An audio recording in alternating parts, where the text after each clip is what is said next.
يا مركز النور فيك الإخاء وفيك المحبة فيك النقاء. يا مركز النور فيك الإخاء وفيك المحبة فيك النقاء. وفيك تجمع شمل الشباب فصرت بحق لهم ملتقى.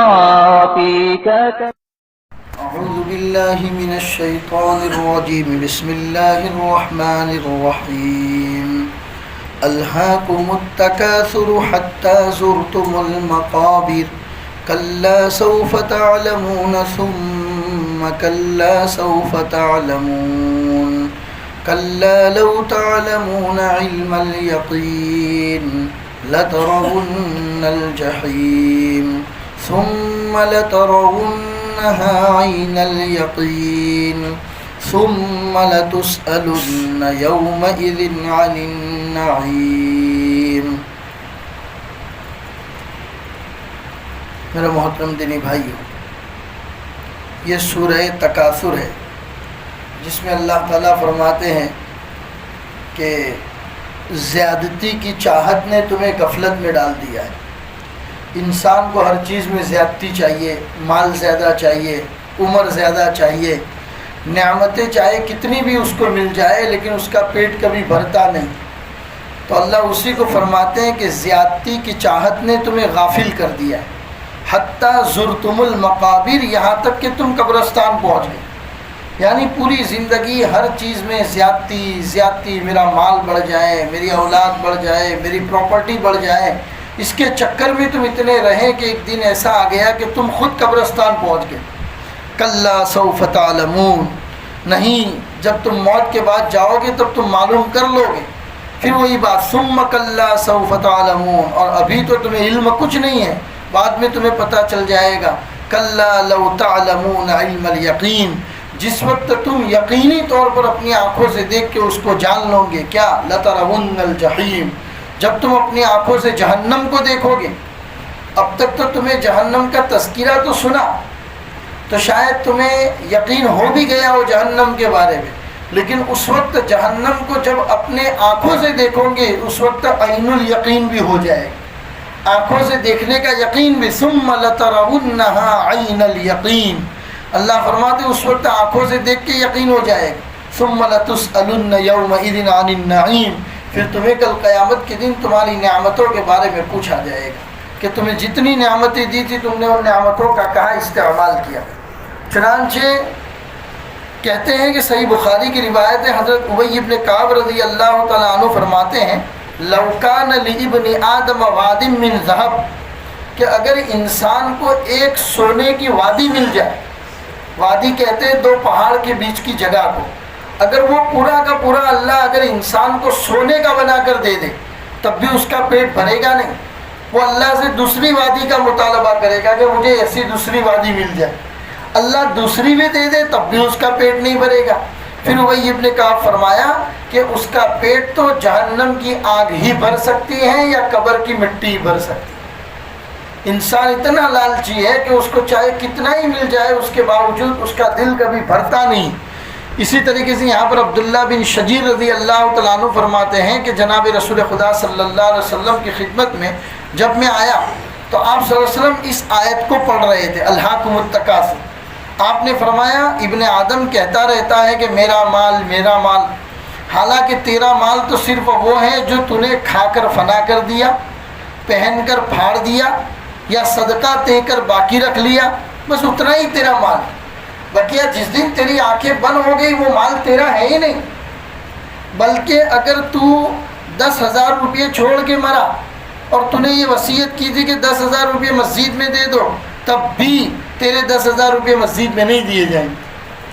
مرتے وقت اگر تو نے وصیت کی تو تیری وصیت قبول نہیں، تیری وصیت خالی 1/3 میں قبول ہوگی.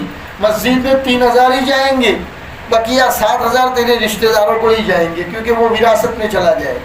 تو اللہ نے فرمایا، اللہ کے رسول فرماتے ہیں انسان پوری زندگی یہ کہتا ہے میرا مال میرا مال. ارے بھائی تیرا مال کیا ہے؟ وہی جو تو نے کھا لیا وہ تیرا، جو تو نے پہن لیا وہ تیرا، اور جو تو نے اللہ کے راستے میں صدقہ کر کے آگے بھیج دیا وہ تیرا بینک بیلنس ہو گیا، وہی تیرا ہے. باقی اس کے بعد تو لاکھوں کی پراپرٹیاں چھوڑ کے مرے، تیرا کچھ ہونے والا نہیں ہے۔ اور اگر اولاد نیک ہو، تمہارے اوپر خرچ کرتی ہو، صدقہ خیرات کرتی ہو تو ٹھیک ہے، ورنہ اولاد سے زیادہ امید بھی نہیں لگائی جا سکتی۔ میں ایک قصہ عام طور پر سناتا ہوں کہ ایک مرتبہ گرمی کے زمانے میں ایک آدمی اپنے گھر سے نکلا، راستے میں دیکھا کہ تھیلے کے اوپر ایک آدمی انگور بیچ رہا ہے، بڑے بڑے میٹھے انگور تھے، تو اس نے 2 کلو انگور خرید کر اپنے گھر بیوی کو جا کے دے دیا، اور بیوی کو دے کے وہ آفس چلا گیا۔ جب شام کو آفس سے واپس آیا، کھانا کھا لیا، تو کھانے کے بعد اپنی بیوی سے کہتا ہے کہ لاؤ ذرا انگور لاؤ تو بیوی نے کہا کون سے انگور؟ انگور تو تمام ختم ہو گئے، ہم نے کھا لیے، بچوں نے کھا لیے۔ کہا کچھ بھی نہیں ہے؟ کہا بالکل نہیں۔ وہ سیٹھ تھوڑی دیر کے بعد اٹھا، اپنے گھر کی تجوری کا دروازہ کھولا، تجوری میں کچھ پیسہ رکھا ہوا تھا، وہ لیا اور جا کر مسجد میں دے دیے۔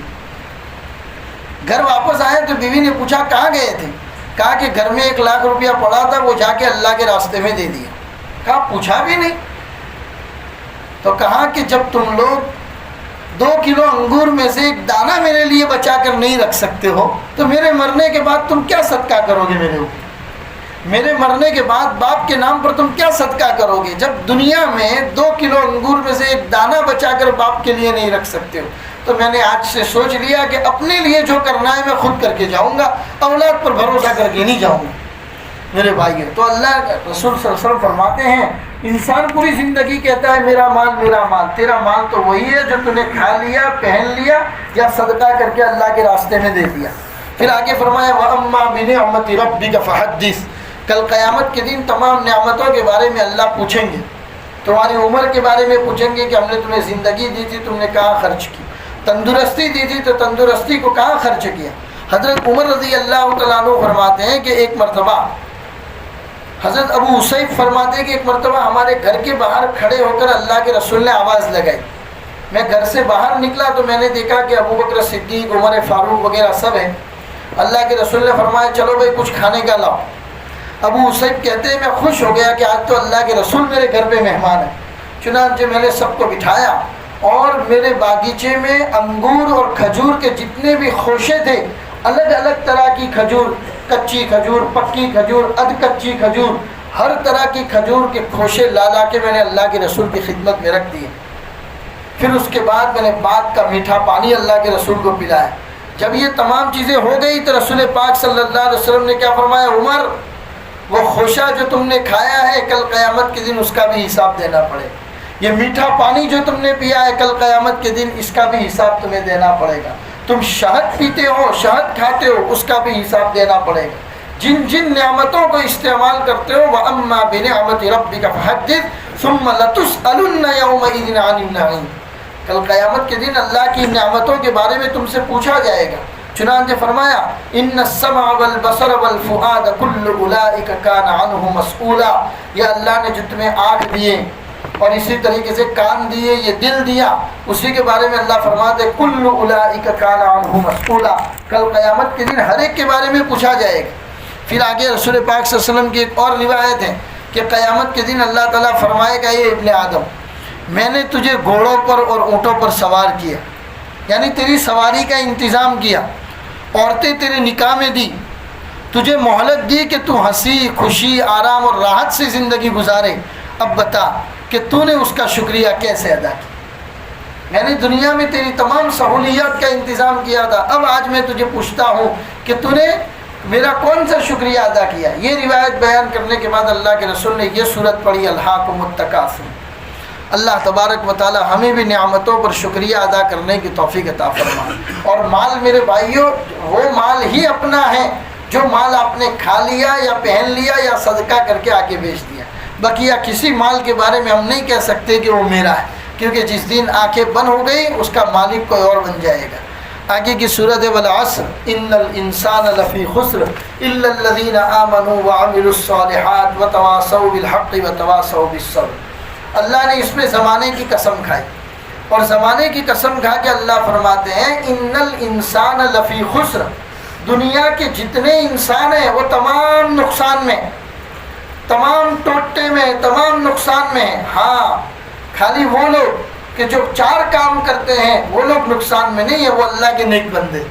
وہ 4 کام کون کرتے ہیں؟ الا الذین آمنوا، جو اللہ پر ایمان لائے، وعملوا الصالحات، اور نیک اعمال کیے، وتواصوا بالحق، ایک دوسرے کو حق بات کی وصیت کرتے، خود تو حق پر عمل کرتے ہی کرتے، دوسروں کو بھی حق بات کی وصیت کرتے ہیں، وتواصوا بالصبر، اور ایک دوسرے کو صبر کی تلقین کرتے ہیں۔ کیونکہ ایمان اور نیک عمل والے راستے پر چلیں گے تو حالات تو آئیں گے، تو ان حالات کے اوپر، حالات کے باوجود حق بات کہنا ہے، اور حالات آئیں گے تو حالات کے اوپر صبر کرنا۔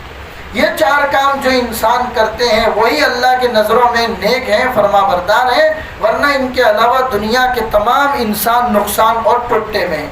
یہ رسول پاک صلی اللہ علیہ وسلم نے فرمایا۔ چنانچہ کہتے ہیں کہ یہاں پر زمانے کی قسم کھائی، اللہ تبارک و تعالیٰ زمانے کی قسم کھاتے ہیں، جس زمانے کے پیچھے بندے بھاگ رہے ہیں اللہ نے اسی کو قسم کھا کر فرمایا۔ آگے پھر تیسری صورت ہے وَيْلٌ لِكُلِّ هُمَزَةٍ لُمَزَةٍ الَّذِي جَمَعَ مَالًا وَعَدَّدَهُ يَحْسَبُ أَنَّ مَالَهُ أَخْلَدَهُ كَلَّا لَيُنبَذَنَّ فِي الْحُطَمَةِ۔ اللہ فرماتے ہیں ہلاکتی ہو اس آدمی کو، اس آدمی کے لیے ہلاکتی ہو جو 2 کام کرتا ہے۔ کون 2 کام؟ تو کہتے ہیں ہمزہ اور لمزہ۔ ہمزہ کہتے ہیں کہ کسی کے عیب تلاش کرنا، کسی بھی آدمی کے عیب تلاش کرنا، لوگوں کے سامنے پھر اس کو شرمندہ کرنا کہ تیرے اندر تو یہ برائیاں پائی جاتی۔ اور لمزہ کہتے ہیں پیٹھ کے پیچھے برائی کرنا، غیبت کرنا۔ تو اللہ نے ایسے دونوں آدمیوں کے بارے میں جو لوگوں کے منہ پر تانا دیتے ہیں، ان کی برائیوں کو یاد دلاتے ہیں، اور وہ آدمی کہ جو لوگوں کے پیٹھ کے پیچھے لوگوں کی غیبت کرتے ہیں، اللہ تعالیٰ فرماتے ہیں ان کے لیے ہلاکتی ہو۔ الذی جمع مالا وعددا، اور اسی طریقے سے وہ آدمی جو مال کو جمع کر کر کے رکھتا ہے اور گن گن کرتا ہے، شمار کرتا رہتا ہے بار بار، میرا مال کہیں کم نہ ہو جائے، میرا مال کہیں کم نہ ہو جائے۔ اللہ فرماتے ہیں ایسے آدمی کے لیے بھی ہلاکتی، کہ جو اللہ کے راستے میں تو خرچ نہیں کرتا بلکہ اپنے مال کو بڑھانے کے چکر میں ہمیشہ رہتا ہے اور اسی کو گنتا رہتا ہے۔ یحسب ان مالہ اخلدا، وہ گمان کرتا ہے کہ میرا مال میرے پاس ہمیشہ ہمیشہ رہے گا۔ اللہ فرماتے ہیں یحسب ان مالہ اخلدا، وہ یہ سمجھتا ہے کہ میرا مال ہمیشہ میرے پاس رہے گا۔ کلا، ہرگز نہیں، لینبذن فی الحطمہ، تجھے یاد بھی ہے جب توڑ پھوڑ دینے والی چیز آئے گی تو تجھے اٹھا کے اس میں ڈال دیا جائے گا۔ وما ادراک ما الحطمہ، تمہیں معلوم ہے کہ حطمہ کیا ہے؟ نار اللہ الموقدہ، اللہ کی سلگائی ہوئی اور روشن کی ہوئی آگ ہے۔ التی تطلع علی الافئدہ، وہ آگ اتنی روشن ہے جو انسان کے دل کو جلا کر رکھ دے۔ ویسے تو دنیا کے ہر آگ آدمی کے بدن کو جلا ڈالتی ہے، لیکن کہتے ہیں کہ آدمی جب جل کے مرتا ہے تو اس کا دل جلے اس سے پہلے تو اس آدمی کی موت ہو جاتی ہے۔ آدمی کو دیکھنا نہیں پڑتا کہ جب دل جلتا ہے تب کیا گزرتا ہے۔ اگر یہ انسان کے بدن کے اندر جو دل ہے، اگر زندہ آدمی کا دل جلایا جائے تو دل جلنے کی باری آئے اس سے پہلے آدمی مر جاتا ہے۔ کوئی آدمی اپنا دل جلتا ہوا زندگی میں دیکھ ہی نہیں سکتا۔ قیامت کے دن تو موت آنے والی نہیں ہے، اس لیے اللہ فرماتے قیامت کے دن موت ہے ہی نہیں، تو وہ آدمی اپنے دل کو جلتا ہوا دیکھے گا، تب اس کو پتہ چلے گا کہ کتنی تکلیف ہوتی ہے۔ اسی کو اللہ نے فرمایا التی تطلع علی الافئدہ، وہ آگ بڑھتی چلی جائے گی دل کے اوپر بھی۔ انہا علیہم مؤصدہ، اور آگ کیسی ہے؟ بڑے بڑے ستون، لوہے کے ستون، اور بڑے بڑے ستون آگ کے اللہ نے ایسے بنائے ہیں کہ اسی کے اندر آدمی کو زنجیر کے اندر پیک کر کے بند کر کے ان ستونوں کے ساتھ باندھ دیا جائے گا، اور چاروں طرف آگ اس کو گھیر دے گی، وہ کہیں سے بھاگ بھی نہیں سکے۔ اللہ تبارک و تعالیٰ جہنم کی ایسے حالات سے ہم سب کی حفاظت فرمائے، اور مال کو اللہ کے راستے میں خرچ کرنے کی توفیق عطا فرمائے جو اللہ نے حقوق عطا فرمائے۔ چنانچہ حضرت عبداللہ بن مسعود کی قرائت میں امدہ پڑھا گیا ہے، کہتے ہیں کہ ان جہنمیوں کی گردنوں میں زنجیریں ہوگی، یہ لمبے لمبے ستونوں میں جکڑے ہوئے ہوں گے، اور اوپر سے دروازے بند کر دیے جائیں گے۔ ان آگ کے ستونوں میں انہیں بدترین عذاب میں ڈال دیا جائے گا، یعنی وزنی بیڑیاں اور قید و بند ان کے لیے اللہ نے مقدر کر رکھی۔ اللہ ہماری حفاظت فرما۔ پھر اس کے بعد آگے جو صورت ہے جس کو عام طور پر ہم لوگ نمازوں میں پڑھتے ہیں، یہ 10 صورتیں شروع ہوتی ہیں۔ الم تر کیف فعل ربک باصحاب الفیل، ہر ایک آدمی کو یاد ہے یہ چھوٹی چھوٹی صورتیں۔ ان صورتوں کے اندر اللہ تبارک و تعالیٰ فرماتے ہیں الم تر کیف فعل ربک باصحاب الفیل، کیا تمہیں معلوم نہیں ہے کہ ہم نے اصحاب الفیل کے ساتھ کیا کیا تھا؟ اصحاب الفیل یعنی ہاتھی والے لوگوں کے ساتھ ہم نے کیا کیا تھا، تمہیں معلوم نہیں ہے؟ الم یجعل کیدہم فی تضلیل، اللہ فرماتے ہم نے ان کے پورے پلان کو گمراہی میں ڈال دیا تھا۔ وَأَرْسَلَ عَلَيْهِمْ طَيْرًا أَبَابِيلَ، اور ہم نے ان کے اوپر ابابیل پرندوں کے جھنڈ اتارے تھے۔ ترمیہم بحجارۃ من سجیل، جو پرندے اپنی چونچ کے اندر چھوٹے چھوٹے کنکریاں لے کر آئے تھے، ہر پرندے کے پاس 3 کنکریاں تھی، ایک چونچ میں اور 2 پنجے میں، اور وہ کنکریاں اوپر سے پھینکتے تھے۔ ہر آدمی پر جب کنکری پڑتی تھی تو وہ کنکری اندر سے گھستی چلی جاتی تھی، پورا چیر کے زمین میں چلی جاتی۔ تو اللہ نے اسی کو فرمایا فَجَعَلَهُمْ كَعَصْفٍ مَأْكُولٍ، جب یہ لوگ مر گئے تو ایسے ہو گئے جیسے کہ بھوسا ہو گیا۔ یہ پورا قصہ کیا ہے میرے بھائیوں؟ یہ قصہ اس سال کا ہے جس سال نبی پاک صلی اللہ علیہ وسلم پیدا ہوئے تھے۔ اللہ کے رسول جس سال پیدا ہوئے اسی سال کا یہ واقعہ ہے کہ ملک یمن کے اندر ایک بادشاہ ہوا کرتا تھا جس کا نام ابرہہ تھا۔ اللہ نے اس کو بڑی فتح عطا فرمائی تھی، یمن کے اوپر پورا اس کا فتح ہو گئی تھی۔ تو اس نے سوچا کہ میں اپنے ملک کے اندر ایک بہت بڑا گرجاگھر بنواتا ہوں، تاکہ لوگ، یہ یمن کے لوگ جو ہر سال مکہ جاتے ہیں، بیت اللہ کی عبادت کرتے ہیں، تو ان کو مکہ نہیں جانا ہے، میں اتنا بڑا گرجاگھر اور کنیسہ بناؤں گا اور اسی کنیسہ کا یہ لوگ طواف کریں گے۔ چنانچہ اس نے بہت بڑا کنیسہ بنایا، بہت بڑا گرجاگھر بنایا، اور مسلمانوں کو کہا کہ تم میں کسی کو مکہ جانے کی ضرورت نہیں ہے، یہاں پر میرے کنیسہ کے طواف کرو اور اسی کی عبادت کرو۔ مسلمان غصے میں تھے، کتنے مسلمانوں نے تو اس میں توڑ پھوڑ کر ڈالی، اور ایک مسلمان کسی وجہ سے آگ جلائی ہوئی تھی تو وہ آگ اس کے کنیسہ میں لگ گئی اور پورا کنیسہ کو نقصان ہو گیا۔ تو اس ابرہہ بادشاہ نے قسم کھا لی کہ اب تو میں مکہ جاؤں گا اور مسلمانوں کا جو کعبہ ہے اس کو توڑ ڈالوں گا، نعوذ باللہ، مسلمانوں کا جو کعبہ ہے اس کو توڑ ڈالوں گا تاکہ لوگوں کی توجہ اس سے ہٹ جائے اور لوگ میرے گرجاگھر کی عبادت کریں اور کعبہ کو بھول جائیں۔ اور اس نے ایک بہت بڑا لشکر اپنے ساتھ لیا اور مکہ کے سفر پر روانہ ہو گیا۔ قصہ بہت لمبا ہے، میں مختصر کر کے آپ کو کہہ رہا ہوں کہ مکہ کے سفر پر وہ روانہ ہو گئے۔ مکہ کے باہر اس نے پڑاؤ ڈالا جہاں پر آپ صلی اللہ علیہ وسلم کے دادا حضرت عبد المطلب کے اونٹ، 200 اونٹ عبد المطلب کے چر رہے تھے وہاں پر۔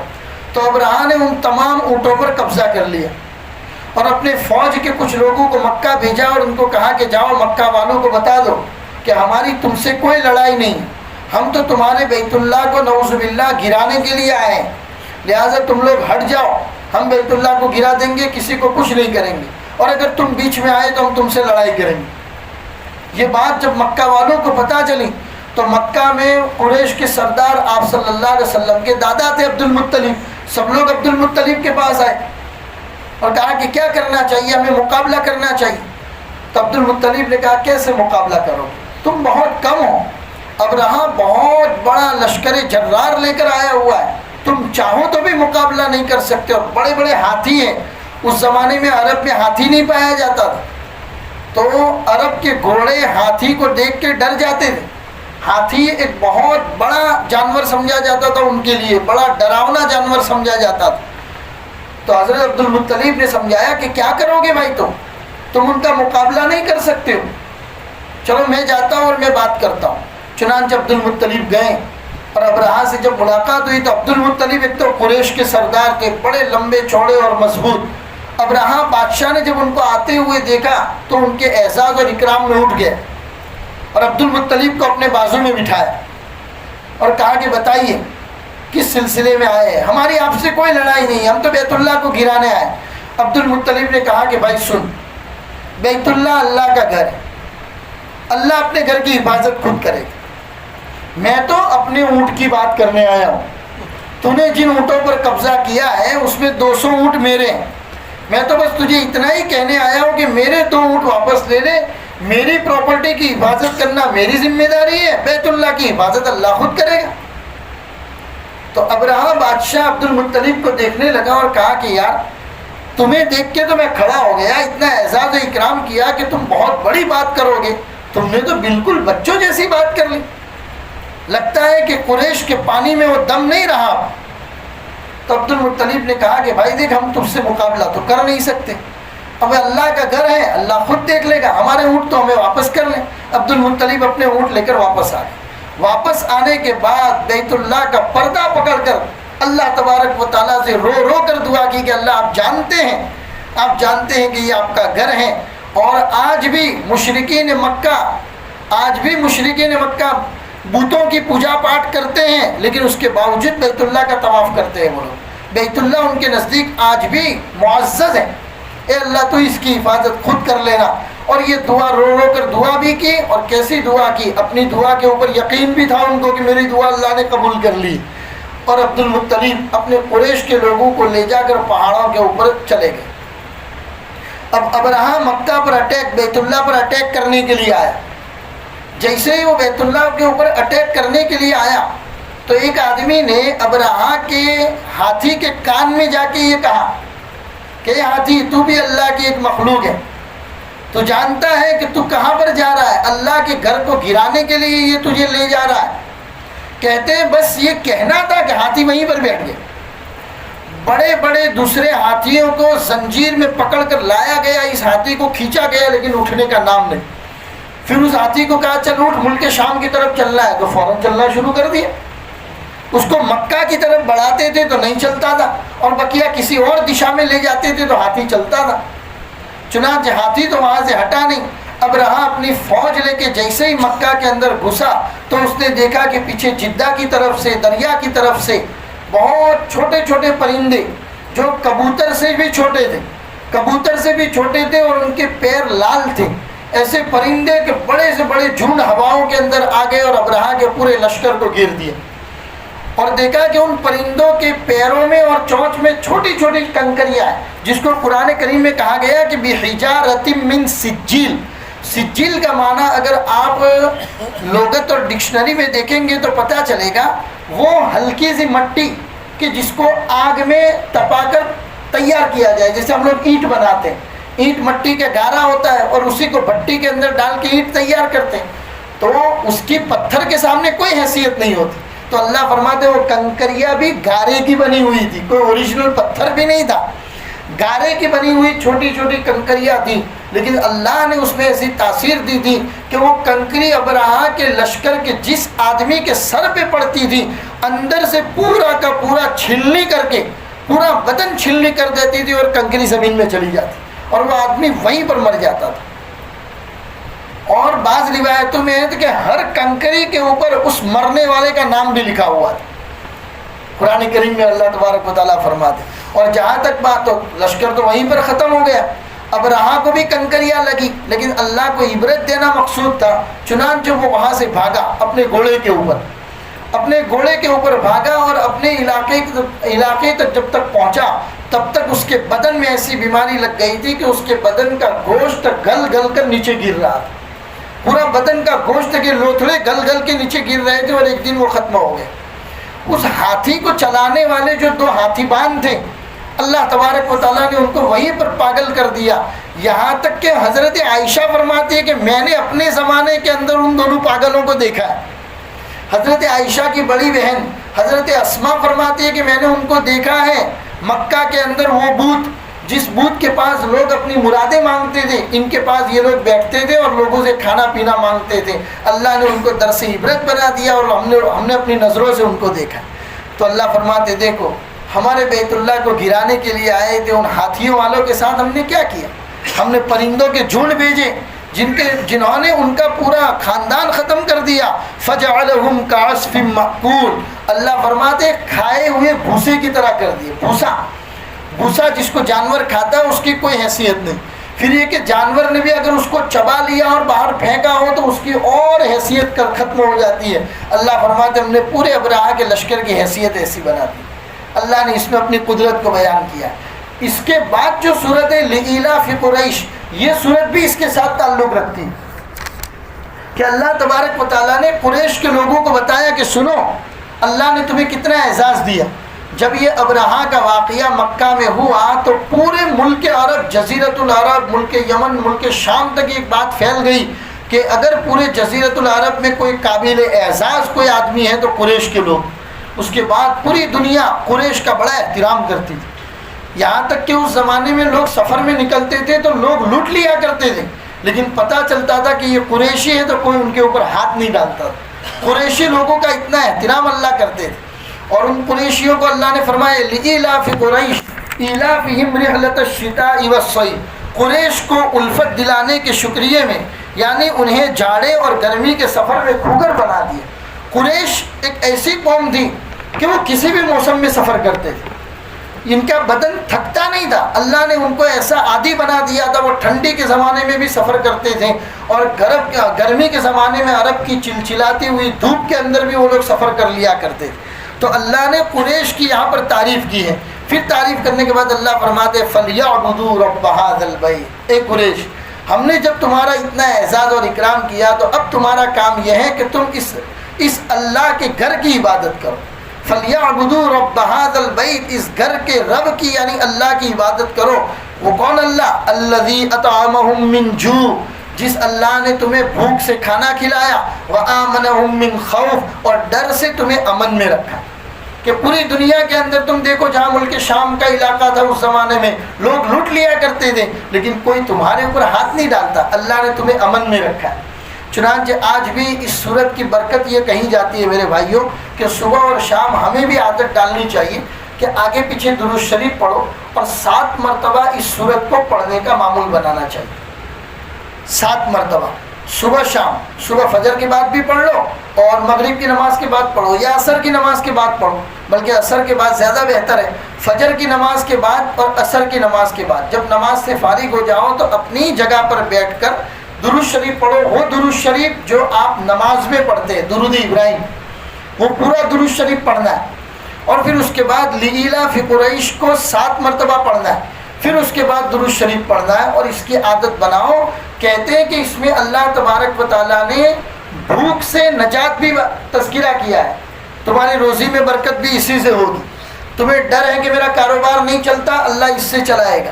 روزی روٹی کا کوئی بھی مسئلہ ہے اللہ اس کو حل کر دیں گے، کیونکہ اللہ کا وعدہ ہے کہ ہم تمہاری بھوک کو دور کریں گے، تمہارے کھانے پینے کا انتظام کریں گے۔ اسی طریقے سے جب ڈر کا ماحول ہوتا ہے ہر طرف تو اللہ اس ڈر کے ماحول سے تمہیں امن میں رکھیں گے، تمہارے دل سے ڈر کو نکال دیں گے۔ آج کے ماحول کے اندر ہمیں اس کی سب سے زیادہ ضرورت ہے میرے بھائیوں، لہذا فجر بعد اور عصر کے بعد 7 مرتبہ لإِيلَافِ قُرَيْشٍ آگے پیچھے درود شریف کے ساتھ پڑھنے کا معمول بنائیں۔ اللہ تبارک و تعالیٰ ہمیں عمل کی توفیق عطا فرمائے۔ چنانچہ نبی پاک ایک حدیث میں ہے کہ رسول اللہ صلی اللہ علیہ وسلم نے فرمایا کہ اے قریش کے لوگوں، تمہیں اللہ تعالیٰ نے یوں راحت و آرام پہنچائے کہ گھر بیٹھے اللہ تعالیٰ تمہیں کھلاتا پلاتا ہے، اور ہر طرف اللہ تبارک و تعالیٰ نے بد امنی کے آگ کے شعلے بھڑک رکھے ہیں۔ اللہ نے تمہیں امن و امان میں رکھا ہے کہ تم اپنے گھروں میں میٹھی نیند سوتے ہو، پھر تم پر کیا مصیبت ہے جو تم اپنے پروردگار کی توحید سے جی چراتے ہو۔ آگے اللہ کے رسول صلی اللہ علیہ وسلم نے فرمایا کہ اللہ تعالیٰ نے قریش کے لوگوں کو 7 فضیلتیں عطا فرمائی۔ نمبر 1 تو یہ کہ میں خود قریش میں سے ہوں، اللہ کے رسول نے کیا فرمایا؟ میں خود قریش میں سے ہوں۔ دوسرا یہ کہ نبوت بھی اللہ نے آخری نبوت قریش کے اندر اتاری۔ تیسرا یہ کہ اللہ نے بیت اللہ کا پاسبان، بیت اللہ کی حفاظت اللہ نے قریش کے ہاتھ میں دی۔ چوتھا یہ کہ زمزم کا کنواں، زمزم کے کنویں کا جو ساقی تھا، جو زمزم کے کنویں کو سنبھالتا تھا، یہ بھی اللہ نے قریش کے ہاتھ میں دیا۔ اور پانچواں یہ کہ خدا نے انہیں ہاتھی والوں پر غالب کر دیا۔ اور چھٹا یہ کہ 10 سال تک انہوں نے خدا کی عبادت کی، جبکہ اور کوئی عبادت خدا کی نہ کرتا تھا، تب قریش نے اللہ کی عبادت کی۔ اور 7واں یہ کہ ان کے بارے میں اللہ نے قرآن میں آیت اتار دی قریش کے بارے میں۔ تو اللہ کے رسول فرماتے تھے کہ قریش کو اللہ تبارک و تعالیٰ نے 7 فضیلتیں عطا فرمائی۔ پھر اس کے بعد میرے بھائیو سورۃ الماعون ہے، ارأیت الذی یکذب بالدین، کیا تو نے اس آدمی کو دیکھا ہے کہ جو قیامت کے دین کو جھٹلاتا ہے؟ فذلک الذی یدعو الیتیم، یہ آدمی وہی ہے جو یتیم کو دھکا دیتا ہے۔ اللہ کے رسول صلی اللہ علیہ وسلم نے فرمایا، قرآن میں اللہ فرماتے ہیں کہ کیا تو نے اس آدمی کو دیکھا ہے جو قیامت کو جھٹلاتا ہے؟ قیامت کو جھٹلانے والا آدمی وہی ہے جو یتیم کو دھکا دیتا ہے۔ ولا یحض علی طعام المسکین، اور غریبوں کو خود تو کھلاتا ہی نہیں ہے، دوسروں کو کھلانے پر ابھارتا بھی نہیں۔ ایک تو ہے کہ تم خود کھلاؤ، لیکن تم اگر اتنے کیپیبل نہیں ہو تو کم از کم اپنی زبان ہلا کر کسی کو کہہ تو سکتے ہو کہ بھی مسکینوں کے اوپر خرچ کرو۔ اللہ فرماتے ہیں فَوَيْلٌ لِّلْمُصَلِّينَ الَّذِينَ هُمْ عَنْ صَلَاتِهِمْ سَاهُونَ، ایسے نماز پڑھنے والوں کے لیے ہلاکتی ہو جو نماز میں تو دھیان نہیں رکھتے اور اپنی نمازوں کو لے کر غفلت میں پڑے ہوئے، جن کو یا تو نمازوں کا وقت یاد نہیں رہتا، یا نمازوں کی رکعتیں یاد نہیں رہتی، نمازوں کا وقت چلا جاتا ہے، ان کو پتہ بھی نہیں چلتا کہ نمازیں ہو گئی۔ تو جو نمازوں کو لے کر غفلت میں ہیں تو ایسے لوگوں کے لیے اللہ تعالیٰ فرماتے ہیں ان کے لیے ہلاکتی ہو۔ الذین هم یراؤون، جو ریاکار ہیں۔ بعض لوگ نماز پڑھتے بھی ہیں تو ریاکاری کرتے ہیں لوگوں کو دکھاوے کے لیے، تاکہ لوگ میرے بارے میں باتیں کریں کہ لمبی لمبی نمازیں پڑھتا ہے۔ وَيَمْنَعُونَ الْمَاعُونَ، اور کہتے ہیں برتنے سے چیز روکتے ہیں، یعنی کہ اگر کوئی چیز کسی کو دی ہے تو اس کے اوپر احسان جتاتے ہیں۔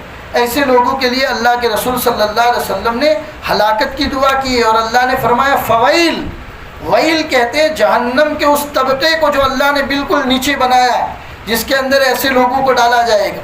اللہ ہماری حفاظت فرمائے۔ اور اس کے بعد جو سورت ہے میرے بھائیو، انا اعطیناک الکوثر، انا اعطیناک الکوثر، 3 آیتوں کی چھوٹی سی سورت ہے۔ فرماتے انا اعطیناک الکوثر فصل لربک وانحر ان شانئک هو الابتر۔ مسند احمد میں ہے کہ رسول اللہ صلی اللہ علیہ وسلم پر کچھ غنودگی سی طاری ہو گئی، اور اچانک اللہ کے رسول سر اٹھا کر مسکرانے لگے۔ پھر فرمایا، آپ صلی اللہ علیہ وسلم نے فرمایا کہ مجھ پر اللہ نے ابھی ایک سورت اتاری ہے۔ پھر آپ نے بسم اللہ الرحمن الرحیم پڑھ کے لوگوں کو یہ سورت سنائی، اور فرمایا کہ جانتے ہو کہ کوثر کیا ہے؟ اللہ نے فرمایا انا اعطیناک الکوثر، ہم نے آپ کو کوثر عطا کی۔ تو اللہ کے رسول نے صحابہ کو فرمایا کہ جانتے ہو کہ کوثر کیا ہے؟ لوگوں نے کہا کہ خدا اور اس کا رسول ہی خوب جانتے۔ تو اللہ کے رسول نے فرمایا کوثر جنت کی ایک نہر ہے جس پر بہت بھلائی ہے، جو میرے رب نے مجھے عطا فرمائی ہے، جس پر میری امت قیامت والے دن آئے گی۔ اس کے برتن آسمان کے ستاروں کی گنتی کے برابر ہیں۔ بعض لوگ لائن میں سے ہٹا دیے جائیں گے تو میں کہوں گا اے میرے رب، یہ بھی میری امتی ہیں، ان کو کیوں ہٹایا جا رہا ہے؟ تو مجھ سے کہا جائے گا اے نبی، آپ کو معلوم نہیں ہے ان لوگوں نے آپ کے بعد کیا کیا بدعتیں نکالی تھی، یعنی آپ کے طریقوں سے ان کو پیار نہیں تھا۔ آپ دنیا سے چلے گئے تو محمد الرسول اللہ کے طریقوں کو انہوں نے چھوڑ دیا، دنیا کے نئے طریقوں کو انہوں نے اپنا دیا تھا، لہذا آج آپ کے ہاتھ سے ان کو حوض کوثر کا پانی نصیب نہیں ہوگا۔ اللہ ایسی محرومی سے ہم سب کی حفاظت فرمائے۔ تو اسی کوثر کا یہاں پر تذکرہ کیا۔ اللہ فرماتے ہیں محمد، ہم نے آپ کو کوثر عطا کی ہے جو جنت کی نہر ہے، لہذا آپ کو کیا کرنا ہے؟ فصل لربک وانحر، آپ کا کام ہے اپنے رب کے لیے نماز پڑھیے اور قربانی کیجیے۔ اپنے رب کے لیے نماز پڑھیے اور قربانی کیجیے۔ نماز پڑھنا ہے اللہ کے لیے، قربانی کرنی ہے اللہ کے لیے۔ اللہ کے علاوہ کسی اور کے نام پر اگر قربانی ہوتی ہے تو وہ قربانی بالکل جائز نہیں ہے، وہ حرام ہے۔ ان شانئک هو الابتر، اور آپ کی شان گھٹیا نہیں ہے۔ یہ آیت کیوں اتاری گئی؟ کہتے ہیں کہ نبی پاک صلی اللہ علیہ وسلم کے تینوں بیٹوں کا جب انتقال ہو گیا تو ابو جہل اور مشرکین مکہ باتیں کرنے لگے۔ جس رات اللہ کے رسول صلی اللہ علیہ وسلم کے بیٹے قاسم کا انتقال ہوا تو ابو جہل کہنے لگا نعوذ باللہ کہ محمد کی نسل ختم ہو گئی، محمد کی نسل ختم ہو گئی، محمد کی کوئی نسل چلے گی نہیں، اس کے بیٹے ہی مر گئے، تو محمد ابتر ہیں، یعنی نسل کٹا ہوا۔ تب اللہ تبارک و تعالیٰ نے آیت اتاری، یا محمد آپ کو گھبرانے کی ضرورت نہیں ہے ان کی باتوں سے، ہم نے آپ کو کوثر عطا کیا ہے، کوثر جیسی عظیم نہر، اور آپ کا کام ہے آپ نماز پڑھیے، اپنے رب کے نام پر ذبح کیجیے۔ ان شانئک هو الابتر، یہ ابتر اور کٹی ہوئی نسل تو آپ کا دشمن ہے، آپ نہیں ہیں، آپ کو ان کی باتوں سے گھبرانے کی ضرورت نہیں ہے۔ تو اللہ کے رسول صلی اللہ علیہ وسلم نے جب یہ سورت اتری، چنانچہ ایک بہت اچھا قصہ لکھا ہے۔ اللہ کے رسول کے ایک چچا تھے حضرت حمزہ رضی اللہ تعالیٰ عنہ، بڑے بہادر چچا تھے۔ ایک مرتبہ اللہ کے رسول ان کے گھر پر تشریف لے گئے تو حضرت حمزہ گھر پر نہیں تھے، ان کی بیوی گھر پر تھی۔ تو ان کی بیوی نے کہا کہ بیٹا اچھا کیا تم آ گئے، بیٹھو، اور انہوں نے کھانے کے لیے ملیدہ اللہ کے رسول کو پیش کیا۔ اللہ کے رسول نے کھایا، اور پھر ان کی چچی کہنے لگی کہ بیٹا اچھا ہوا آپ آ گئے، میں ہی آپ کے پاس آنے والی تھی۔ تو اللہ کے رسول نے فرمایا کیا بات تھی؟ کہ میں نے سنا ہے کہ اللہ نے آپ کے اوپر کوثر نام کی صورت اتاری ہے، میں اس کی مبارکبادی کے لیے آپ کے پاس آنے والی تھی۔ پھر نبی پاک صلی اللہ علیہ وسلم نے ان کو پورا قصہ سنایا کہ کس طریقے سے اللہ تبارک و تعالیٰ نے حوض کوثر مجھے عطا فرمایا ہے، اور کل قیامت کے دن میری امت کو میں حوض کوثر کا پانی اپنے ہی ہاتھ سے دوں گا۔ یہ پورا قصہ اللہ کے رسول نے اپنی چچی کو فرمایا۔ اس کے بعد میرے بھائیو سورہ کافرون ہے۔ سورہ کافرون دراصل یہ تھا کہ اللہ کے رسول نے جب شروع میں لوگوں کو ایمان کی طرف بلانا شروع کیا، یہ بالکل مختصر کر کے، تاکہ آپ جب یہ سورت پڑھیں تو یہ سورت کا معنی اور مطلب آپ کے دماغ میں بیٹھا ہوا ہو، اس لیے میں مختصر کر کے آپ کو بتاتا ہوں، ورنہ ان صورتوں کے اوپر چاہو تو ایک مہینہ نکل سکتا ہے، اتنے مضامین اور اتنی روایتیں بیان کی ہوئی۔ تو بہرحال جب اللہ کے رسول نے لوگوں کو دین کی طرف بلانا شروع کیا تو مشرکین مکہ نے ایک آفر رکھی اللہ کے رسول کے سامنے کہ کیوں ایسا نہ کیا جائے کہ ایک دن ہم سب مل کے اللہ کی عبادت کریں گے، اور ایک دن تم اور ہم سب مل کے بتوں کی عبادت کریں گے، ایک دن بتوں کی پوجا پاٹ کریں گے اور ایک دن اللہ کی عبادت کریں گے، ایسا کیوں نہ کیا جائے؟ تو اللہ تبارک و تعالیٰ نے یہ پوری صورت اتاری، قل یا ایھا الکافرون، اے کافرین سنو، لا اعبد ما تعبدون، اللہ کے رسول نے فرمایا لا اعبد ما تعبدون، میں عبادت نہیں کروں گا جس کی تم عبادت کرتے ہو، ولا انتم عابدون ما اعبد، اور تم بھی عبادت کرنے والے نہیں ہو اس اللہ کی جس کی میں عبادت کرتا ہوں، ولا انا عابد ما عبدتم، میں کبھی بھی ان معبودوں کی عبادت نہیں کر سکتا جن کی تم پوجا پاٹ کرتے ہو، جن پتھروں کو تم لوگ پوجتے ہو، لہذا لکم دینکم ولی دین، تمہارے لیے تمہارا دین ہے اور میرے لیے میرا دین ہے، تمہارے لیے تمہارا دین ہے، تم اپنے دین میں خوش رہو، میں اپنے دین میں خوش ہوں، کل قیامت کے دن پتہ چل جائے گا کہ کون حق پر ہے کون نہیں۔ اسی مضمون کو اللہ نے قرآن میں مختلف جگہوں پر بیان کیا ہے، چنانچہ اللہ فرماتے ہیں وَإِن كَذَّبُوكَ، اے محمد اگر یہ آپ کو جھٹلاتے ہیں، فَقُلْ، تو آپ کہہ دیجئے لی عملی وَلَكُمْ عَمَلُكُمْ، میرے لیے میرا عمل ہے تمہارے لیے تمہارا عمل ہے، انتم بریئون مما اعمل وَأَنَا بَرِیءٌ مما تعملون، تم بری ہو ان چیزوں سے جس کی میں عبادت کرتا ہوں، میں بری ہوں ان چیزوں سے جس کی تم عبادت کرتے ہو۔ تو اس کے مضمون کو لنا اعمالنا ولکم اعمالکم، ہمارے لیے ہمارے اعمال ہے تمہارے لیے تمہارے اعمال۔ اس صورت کو اللہ تبارک و تعالیٰ نے اتارا تھا کہ اگر تم کو سمجھ میں آتا ہے تو ایک اللہ کی عبادت کرو، ورنہ جب یہ آنکھیں بند ہوگی تب پتہ چلے گا کہ کون سے جہنم کے راستے پر تھے یا جنت کے راستے پر تھے۔ اللہ تبارک و تعالیٰ ان صورتوں کے اندر جو مضامین بیان کیے گئے اس پر ہم سب کو عمل کی توفیق عطا فرمائے۔ اس کے بعد میرے بھائیوں 5 صورتیں بچتی ہیں، انشاءاللہ ان 5 صورتوں کو کل بیان کریں گے اور کل تفسیر کی دعا بھی ہو جائے گی۔ لہٰذا قرآن کے ختم ہونے پر، قرآن کی مجلس کے ختم ہونے پر جو دعا ہوتی ہے اللہ وہ دعا کو قبول کرتے ہیں، لہٰذا بڑے اہتمام سے اس میں شرکت کریں، اپنے کام کو آگے پیچھے کریں، اپنے دوست و احباب کو بھی شرکت کی طرف بلائیں اور خوب صحیح نیت کے ساتھ دعا کے اندر آئے۔ دعا کا اہتمام یہ ہوتا ہے کہ ان اللہ لا یقبل من قلب تافہ، ایسا کہا گیا ہے کہ غافل دل کے ساتھ اللہ دعا قبول نہیں کرتا۔ کہ ہم دعا پر تو بیٹھے ہیں، مولانا دعا کرتے ہیں، آمین بھی اپنے منہ سے نکال رہے ہیں، لیکن حساب دکان میں چل رہا ہے، یہاں بیٹھے ہوئے ہاتھ پھیلا کے اللہ کے سامنے، لیکن دماغ چل رہا ہے دکان کے حساب کے اندر، تو ایسے غفلت والے دل کے ساتھ اللہ دعا قبول نہیں کرتے۔ تو بڑے بہترین موقع ہے میرے بھائیوں، کل دوپہر کو الحمدللہ تفسیر کی مجلس کی دعا ہوگی، اور کل رات میں قرآن ختم ہوتا ہے، بڑی رات ہے، قرآن ختم ہوگی ہر جگہ پر، تو ان راتوں کے اندر ان دعاؤں کے اندر بھی شرکت کرے اور زیادہ اہتمام کرے، اپنے 15-20 منٹ آدھے گھنٹے کے کام کو آگے پیچھے کرے، لیکن ان مجلسوں میں ضرور شرکت کرے اور جتنی ضرورتیں ہیں اللہ سے مانگ لے۔ ایسے موقع پر اللہ دعا ضرور قبول کرتا ہے، اللہ خالی ہاتھ واپس نہیں لوٹاتے۔ اللہ ہم کو کہنے سننے سے زیادہ عمل کی توفیق عطا فرمائے۔ وصلی اللہ علی النبی الکریم وعلی آلہ واصحابہ اجمعین برحمتک یا ارحم الراحمین۔